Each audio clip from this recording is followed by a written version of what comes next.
Favourite serials இனி டிவிக்கு முன்பே சன் நெக்ஸ்ட் ஆப்ல ஜாலியா எல்லாருக்கும் முன்னாடியே பாருங்க. இப்பவே சன் நெக்ஸ்ட் ஆப்பை டவுன்லோட் பண்ணி சப்ஸ்கிரைப் பண்ணுங்க. இது என்னவா இருக்கும்? பிரிச்சு பாத்துடலாமா?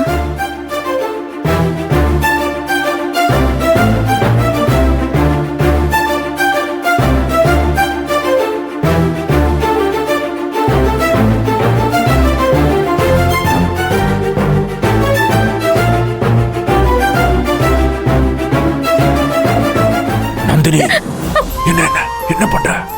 இத கீச்சு பார்க்கணுமா?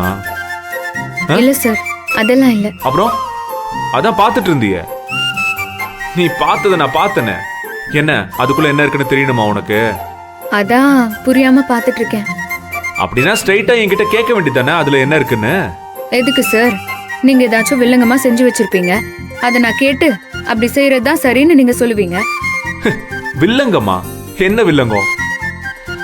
நாளைக்கு டாடியோட பர்த்டேக்கு ஒரு gift வாங்கி வச்சிருக்கேன், அவ்வளவுதான்.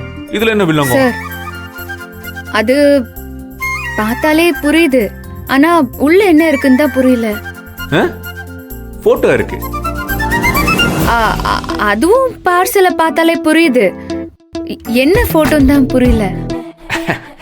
அது இப்ப வேண்டாம், கொடுக்கும்போது நீயே தெரிஞ்சுக்க. சார், அப்படி என்ன சார் சர்ப்ரைஸ்? ஐயோ நந்தினி, நீ தான் வில்லங்கம்னு சொல்லிட்டியே. அப்போ தரும்போது நீ அது வில்லங்கமா இல்ல ஹீரோயிசமான்னு அப்ப பாத்துக்கோ, சரியா? நான் ஒன்னு சொல்லட்டுமா?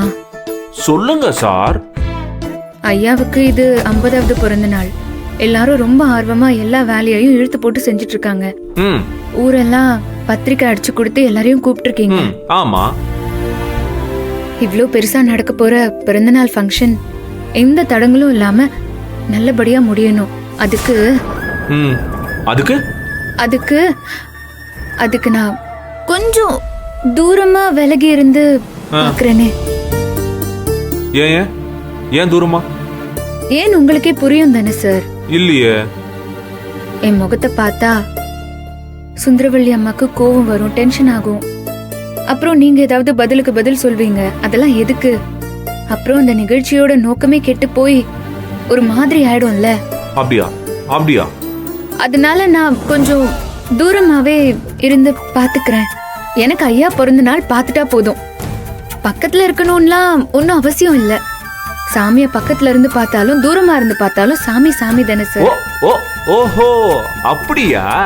சரி, ஓகே, எனக்கு ஒன்னும் பிரச்சனை இல்ல. நீ தூரமாவே இருந்து பாத்துக்கோ. ஆனா இந்த விஷயத்த நீ நேரா போய் டாடி கிட்ட சொல்லி பெர்மிஷன் வாங்கிட்டு வந்தா அவருக்கு ஓகேனா எனக்கு ஒன்னும் பிரச்சனை இல்ல. சார், ஐயா கண்டிப்பா ஒத்துக்க மாட்டாரு சார். அப்போ நான் மட்டும் ஒத்துப்பேன்னு நினைக்கிறீங்களா மேடம்?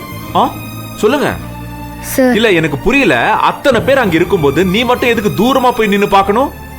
யாரோ ஏதோ நினைப்பாங்கன்னு நீ பயந்து போய் தூரமா போய் ஒளிஞ்சுக்கணுமா? நந்தினி, அப்படியெல்லாம் பண்ண முடியாது. நீ அங்கதான் இருக்கணும். சார். என்ன சார்? ஒரு சாரும் கிடையாது, மோரும் கிடையாது. இத பாரு நந்தினி, டாடியோட பர்த்டேக்கு அவர் பக்கத்துல தான் நீ இருக்கணும். அவரை நீ மனசார வாழ்த்தணும். எனக்கு அதான் வேணும். சார், ஏன் வயசு என்ன, ஐயா வயசு என்ன? அவர் தகுதி எங்க, ஏன் தகுதி எங்க? நான் வாழ்த்தெல்லாம் முடியாது. வேணா காலில் விழுந்து ஆசீர்வாதம் வாங்கிக்கிறேன். ஆசீர்வாதம் வாங்கி இல்ல ஆசீர்வாதம் கொடு, என்னமோ பண்ணு. அதெல்லாம் எனக்கு எதுவும் தெரியாது. நாம 2 பேரும் அந்த டைம்ல அவர் பக்கத்துல தான் இருக்கணும். அதுதான் மேட்ரு. ஓகேவா? சார். என்ன ஓகேவா?